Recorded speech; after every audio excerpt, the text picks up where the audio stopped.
Hello friends, आज हम UGC NET English literature के पीवाईक्यू को डिस्कस करेंगे। तो क्वेश्चन है, for Coleridge our power to perceive symbols gleaned from the world about us is related to the category of.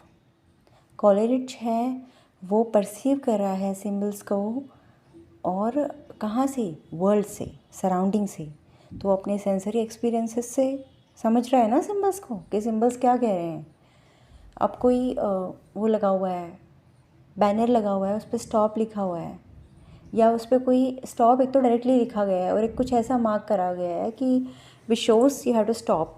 तो वो एक सिंबल शो कर रहा है। और हमने इस वर्ल्ड में रहते हुए हमने सीख लिया है कि कुछ सिंबल्स किस चीज़ को डिनोट करते हैं। जैसे जैसे हम ग्रो हुए हैं हमें पता लग गया इस चीज़ का। तो जो हम एक सेंसरी एक्सपीरियंस जो हम लेते हैं हमारे सेंसेस से कि आसपास क्या सिंबल किसको डोनेट कर रहा है, वो एक नॉर्मल सी चीज़ है उसके लिए। तो वो जब समझते हैं तो उसको कॉलेरिज ने कहा है कि वो प्राइमरी इमेजिनेशन है। आंसर प्राइमरी इमेजिनेशन ही है। तो जानते हैं प्राइमरी इमेजिनेशन क्या होता है, सेकेंडरी इमेजिनेशन क्या होता है, और कॉलेरिज राइटर कौन है, और उसने अपने किस वर्क में इन प्राइमरी इमेजिनेशन और सेकेंडरी इमेजिनेशन और फैंसी इन तीनों चीज़ों को मेंशन किया है। तो Samuel Taylor Coleridge was an English poet, literary critic, philosopher and theologian. He was a key figure in romantic movement.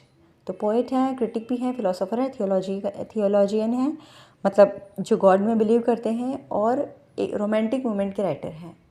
तो रोमांटिक मूवमेंट स्टार्ट होती है 1798 से, और 1789 में फ्रेंच रेवोल्यूशन होता है। तो इसमें कंफ्यूज मत होना, पहले फ्रेंच रेवोल्यूशन है होता है 1789, 1789 मतलब सीरीज़ में चल रहा है 789, 1789। उसके बाद फ्रेंच रेवोल्यूशन के बाद रोमांटिक एज स्टार्ट होती है, जो शुरू होती है 1798। 1789 था तो लास्ट में दो नंबर्स को उल्टा कर दो 98, तो रोमांटिक मूवमेंट स्टार्ट होती है। वो थियोलॉजियन, तो Coleridge engaged deeply with religious and spiritual themes, indicating a belief in the existence of God and exploring theological concepts in his writing. Theology मतलब गॉड से रिलेटेड, उसे भगवान पे विश्वास था, बहुत स्पिरिचुअल था। आगे देखते हैं इसके इनकी कुछ इंपॉर्टेंट वर्क्स की chronological list. The rime of the ancient mariner 1798, next Kubla Khan 1816, next Christabel 1816, Biographia Literaria 1817, Sibylline Leaves 1817, lyrical ballads 1798, जो उन्होंने विलियम वर्ड्सवर्थ के साथ मिल के लिखा था 1798 में। और लिरिकल बैलेट माना जाता है कि लिरिकल बैलेट जो उन्होंने जो वर्क लिखा है वो पहले वाले जो मोमेंट चल रहा था, एज चल रही थी, उससे एक डिफरेंट ही तरह की राइटिंग थी, बहुत सब्जेक्टिव थी, बहुत नेचर से कनेक्टेड थी। तो लिरिकल बैलेट्स ने कुछ कैरेक्टरिस्टिक्स फीचर्स रोमांटिक एज के स्टार्ट कर दिए थे। तो इस 1798 से ही लिरिकल बैलेट की पब्लिकेशन हुई थी, और तभी से रोमांटिक मूवमेंट की स्टार्टिंग मानी जाती है। लिरिकल बैलेट से 1798 मोस्ट इंपॉर्टेंट वर्क है। नेक्स्ट द फ्रेंड वर्क है, वो एक पीरियोडिकल है जो 1809 से 1810 तक लिखा गया था। Next essays on the principles of genial criticism 1814। तो दोबारा रिवाइज कर लेते हैं। The rime of the ancient mariner, Kubla Khan. तो इसको ट्रिक से याद करने की कोशिश करते हैं कि एंशिएंट मैरिनर था, उसका नाम था कुबला खान। वो क्रिस्टाबेल वाली जगह पे गया, उसने बहुत बायोग्राफिया लिटरेरिया करा। उसके बाद उसने सिबिलिन लीव देखी वहाँ, उसने लिरिकल बैलेट्स को पढ़ा अपने फ्रेंड के साथ मिलके, और उसके बाद उसने essays on principles of genial criticism publish करा। इसको किसी भी ट्रिक से आप याद कर सकते हैं। नेक्स्ट है प्राइमरी इमेजिनेशन क्या होता है। It is the basic ability to perceive, create mental image based on the sensory experiences like seeing, hearing और फीलिंग। सेंसरी एक्सपीरियंसेस से जब हम किसी चीज़ को समझते हैं, मेंटल इमेज हमारे दिमाग में बना लेते हैं, उसे कहते हैं प्राइमरी इमेजिनेशन। सेकेंडरी इमेजिनेशन क्या होता है? ये एक हायर फैकल्टी है, प्राइमरी इमेजिनेशन से बड़ी चीज़ है। That rearranges and combines this images into new forms allowing for creative thought and artistic expression. ये एक तरह की जैसे क्रिएटिव राइटिंग समझ लो, या कुछ इमेजिन ज़्यादा ही बड़ा करना है। देखो प्राइमरी इमेजिनेशन में तो क्या है कि हमने चीज़ों को परसीव करा, समझ लिया कि अच्छा इस सिंबल का मतलब ये होता है।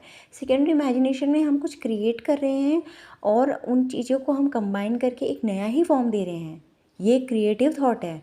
अगर कोई क्रिएटिव थॉट ही हो गया तो वो कोई चीज़ जनरेट करनी पड़ रही है ना एकदम न्यू, तो वो होता है जब हम सोचेंगे गहराई से और कोई नई चीज़ क्रिएट करेंगे, जैसे कि poetry, novels, fiction, non fiction, specially fiction. तो इस तरह की चीज़ें होती हैं क्रिएटिव थॉट्स। तो वो आती है सेकेंडरी इमेजिनेशन में।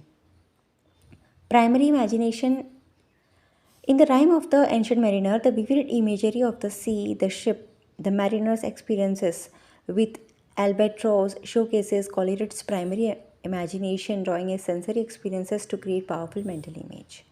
प्राइमरी इमेजिनेशन का एग्जाम्पल है जब वो rhyme of the ancient mariner जो वर्क है उसमें कॉलेरिज ने शोकेस किया है कि किस तरह से मैरिनर्स हैं, उनके एक्सपीरियंसेस हैं, वो एल्बाट्रॉस को देखते हैं, वो शिप में ट्रैवल कर रहे हैं और उनके जो एक्सपीरियंसेस हैं, इमेजिनेशन है, वो सब उसमें मेंशन करी गई है। तो वो ये वर्क है, प्राइमरी इमेजिनेशन का एग्जाम्पल है। सेकेंडरी इमेजिनेशन होता है in Kubla Khan Coleridge reimagining of the landscape of Xanadu. Xanadu एक बिल्कुल ही फिक्शनल टाउन है, कहीं एग्जिस्ट नहीं करता, और कॉलेरिज ने उसको री इमेजिन किया है। कौन से वर्क में? कुबला खान में। And the fantastical imagery of the palace and gardens exemplified his secondary imagination. देखो एक अलग ही दुनिया जो आप फिक्शनल टाउन या कोई फिक्शनल जगह आप क्रिएट कर रहे हो अपने वर्क में, जो आपने बिल्कुल ही उसकी नई पैलेस है, बिल्कुल ही नए गार्डन्स हैं जो आप बिल्कुल क्रिएट कर रहे हो और एग्जिस्ट करती ही नहीं है कभी भी। देखो आप कितना गहराई से उसको सोच रहे हो, तो वो होता है secondary imagination, where he combines and transforms secondary expressions into a new and imaginative creation। बिल्कुल ही नया और इमेजिनेटिव क्रिएशन तैयार हो जाता है, वो है सेकेंडरी इमेजिनेशन। प्राइमरी इमेजिनेशन में तो क्या है कि हमने देख लिया अपने सेंसरी एक्सपीरियंसेस से कि इस चीज़ का ये सिंबल होता है, तो हमने उसको समझ लिया। लेकिन सेकेंडरी इमेजिनेशन में तो बिल्कुल ही हम क्रिएट कर रहे हैं एक नया ही इमेजिनेटिव थिंग, तो वो होता है secondary imagination. I hope primary और सेकेंडरी इमेजिनेशन समझ गए होंगे, बिल्कुल ईजी चीज़ है। नेक्स्ट है the distinction between fancy and imagination is discussed in Samuel Taylor Coleridge's Biographia Literaria. इस वर्क में मेंशन है इन दोनों टर्म्स का। He delves into the differences between this two faculties in this work. Biographia Literaria consists of 23 chapters. इसमें 23 chapters या फिर sections हैं, और the discussion of fancy and imagination is primary found in chapter 14, where Coleridge explores the distinction between the two faculties। ठीक है, तो इस चीज़ को आप इस तरह से भी ट्रिक से याद कर सकते हो। देखो जो हमने लिरिकल पैलेट्स पढ़ा था उसमें टोटल 23 वर्क्स थे। 19 लिखे थे वर्ड्सवर्थ ने और 4 लिखे थे कॉलेरिज ने। लिरिकल बैलेट्स इस तरह से बना था 23 वर्क से। तो आप इस तरह से उसको मतलब इससे कनेक्ट करके याद रख सकते हैं कि बायोग्राफिया लिटरेरिया में भी 23 चैप्टर्स हैं, और चैप्टर नंबर 14 में इन दो टर्म्स का, फैंसी और इमेजिनेशन को मेंशन किया है कॉलेरिज ने। नेक्स्ट, अच्छा, I think that's it for today.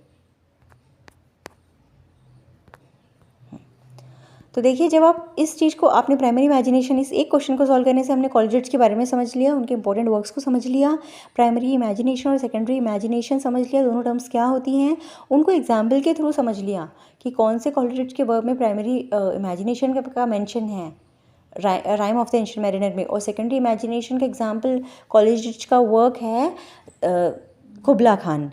और हमने फैंसी वर्ड कहाँ मेंशन है, बायोग्राफिया लिटरेरिया में है और चैप्टर नंबर 14 में है, ये भी समझ लिया। लेकिन फैंसी का मीनिंग हमने इस स्लाइड में नहीं समझा। इट्स ओके, हम अगले में ट्राई करेंगे। Thank you. आप देखना इस स्लाइड की एक एक पॉइंट्स इम्पोर्टेंट है, तो इन सब को आपको याद करना भी है, समझना भी है। Thank you so much friends.